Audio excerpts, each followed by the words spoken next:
Let's talk PSA grading through Gamestop, my experience so far, and what you may want to look out for when it comes to grading with PSA through Gamestop. So this video, again, informational purposes, I'm very new to it still. I really want to stress that. I also haven't even got my first batch back yet that I have sent in for grading through Gamestop, and it currently is at PSA being graded, according to what I'm seeing as far as status goes. So obviously, you know, another video to come, of course, when I start getting those back and going over the results and what else I've learned. But I know this can be something that can be fairly intimidating to some people. It was for me, myself, frankly, going through PSA, looking to get cards graded, just started researching into it though, and eventually, you know, made the leap of, hey, let's just try it out through Gamestop specifically. So there's a couple steps and a couple things that I think is important to note if you're interested in possibly grading some of your cards through Gamestop especially. And the first step being how to determine which card you want to submit when it comes to submitting for PSA. The first one really being the value, looking at the value of raw and what the difference is when it comes to maybe a PSA 10 or a PSA 9 version of the card. Talked about this when it comes to looking at cards. The app that I use is called Collector, COLLECTR, when it comes to looking at their value as well as cards that I happen to be collecting myself, and a great way to keep track of your transactions and which cards you have and the value fluctuation, etc. But in this case, I'm using it for the purpose of seeing the difference between the raw price as well as then the graded price. So for example, Pikachu EX, as we're going over here, raw price right now as it stands today here on January 2nd, $7.23.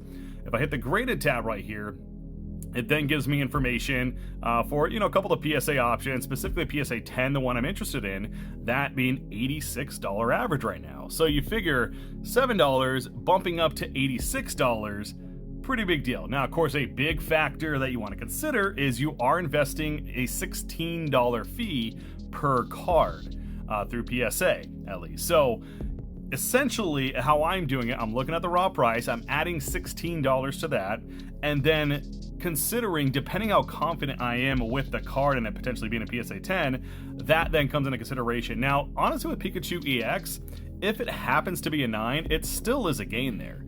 As you can see, again, PSA 9 is sold recently for $38, or on that average mark. So even with $7 plus 16, that puts you at what? That puts you at $23. That's still a $15 profit that you're getting out of it, even if it hits a PSA 9. So these are definitely a couple of factors to keep in mind. And one other note to make here is I would also click on the recent sold listings. This now gives you a breakdown of all these sold listings recently through eBay specifically, the dates they happened, the amounts they went for. I mean, you see even some here, $170. Now, you want to be careful with some that are much, much higher. That could be several factors, one being a different region, the prices could be a bit higher. So keeping in mind that where you're located and how the prices may fluctuate depending on that as well.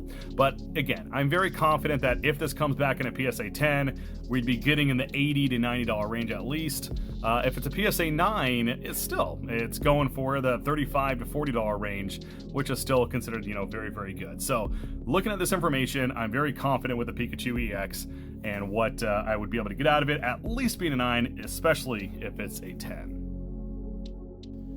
So once you're comfortable with the value potentially being there, then I kind of look at the card itself and look for what may make it a PSA 10. Now, PSA 10, of course, being the mint condition, what they consider, there's a couple really big factors. One being the centering of the card. Now, on this one, it's a little more difficult to tell on these rainbow cards, but essentially the frame of the actual Pokemon picture itself and how centered it is with the bottom and the top frame of the background, as well as the left and right. And on this Ditto, for example, you can see it a lot more clear, obviously, with the yellow, both on the top and the bottom and the sides. So again, as long as they're even both on top and bottom and then left and right, again, this one, to an untrained eye such as myself, it looks actually pretty centered. Obviously, again, I'm still fairly new to this, but from what I can see, it looks pretty centered. Same thing on the back. If anything, this one might be a little bit top heavy on the back, really looking at this, but it's at a point where I still feel like it's close enough that I'm comfortable submitting it even despite that. With that said, the other factor, of course, you're looking for is damage on the corners and especially the back in general, as well as the front, of course. But really, you're going to see most markings or damage potentially on the back. And again, those corners that you're looking for. Now, on this card, again, overall very clean from my eye. Maybe in the bottom right here, you see a very, very slight white mark, but outside of that, even with that, I've heard that it still could get away with a 10, depending on who's grading it, what the given day is, etc. So once you have your cards that you're pretty comfortable in terms of submitting, a couple other notes. First off, ideally you want the card in a penny sleeve. So like a very, a penny sleeve like this one that's kind of easy to put in. And then you need these top loaders, specifically these ones that are much more flexible, not the rigid ones. You need the flexible ones. Now I will say getting these top loaders, especially if you're new to it, definitely was difficult for me, but the more practice you get, then you can eventually slide it in a bit easier and make it as centered as possible. Doesn't need to be perfectly centered, but it does need to come like this. If it's not like this, then Gamestop, at least my location and from what I hear, they won't necessarily take it as is. You'll have to go through the process of either maybe purchasing a top loader from them for cheap, or again, bringing your own and then doing it yourself. To that note, they should never actually touch the physical card themselves at GameStop. They should have you do it all, and that's for good reason, for liability, of course. There's been stories where I saw one the other day where an employee actually went to go adjust the card, and according to the person that was submitting it, they did some damage to the top of the card when they were doing that, and it's like, well, that kind of sucks, right? So it's on you to make those adjustments and make sure you're prepared. So going in prepared is my big recommendation there. Once you have a set amount of cards that you're comfortable looking at grade, again, big factors to keep in mind. First off, it's $16 per grade. So obviously, you've done the math there, and if you're confident with going through, then knowing that you're going to pay $16 per. Another thing to consider financial-wise is if you have the GameStop Pass, which I believe is $25 a year, you actually get free shipping every time you use them for PSA. You also get things like 5% off most transactions in the store, including PSA submissions, I believe, as well as just booster packs, etc. In my opinion, the point is, if you plan to submit through PSA GameStop, get the pass. It is very, very, very worth it, and it will pay off for itself throughout the year with a couple other benefits too.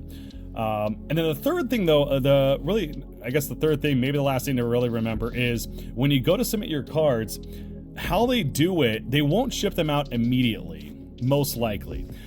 They wait to have 20 cards total to then submit that batch. Now, this could be like, so for example, I submitted 4 cards the first time I went, and it took almost 10 days to actually get them shipped. I come to find out that it was because they were waiting on more submissions to happen. So basically, when they get the newest submission in, if they don't have any, then they wait till they get at least 20, if not more, and then they'll submit that whole batch together. Or they wait a 10-day period from that first submission. So if you go to submit and you realize, wait, it hasn't shipped 7 days later, that would be why. From my understanding, it's supposed to be a maximum of 10 days. But to that point, you can kind of control it, right? So in this case, I have, I believe, 13, 4, 5, 6, 7, 8, 9, 10, 11, 12, 13 in this batch. So I don't know. I may wait to get 20 to then just, when I do submit it, that I'm confident that it'll just be shipped pretty much even the next day at the latest. But that's something else certainly to keep in mind. And then I guess the last thing, now I haven't been through this process yet, but when you do get the cards back, they will contact you from the store. I think if you get an email, and they may even call you. However, you may owe more when you go to pick them up. Now, this is technically a good thing. So how PSA submission works, the higher value rating of the card, as far as how much it's potentially worth after the grade, the more cost it is. Almost like the GameStop employee put it well, it's like basically a luxury shipping fee. And I don't know, he didn't know the exact limit of what it was, but if it hits a certain threshold of, say, like $250 or more value of the card because it got a PSA 10, then they actually put like another $15, $20 charge for that card shipping. So you won't know, you may have more charges when you go to pick up the cards. I know that seems a little funky at first, but it's kind of their way of also making it a little easier for the initial submission, because if you go through PSA directly, I believe you have to pay that up front usually, rather than waiting to get it back. So point is, expect that as well when it comes to getting the cards back from GameStop submission. But yeah, there you go. That's all the information ideally you need to know. Hopefully you enjoy this. Feel free to leave any feedback that you guys have. I look forward to hearing it, and I look forward to doing much more of this kind of content.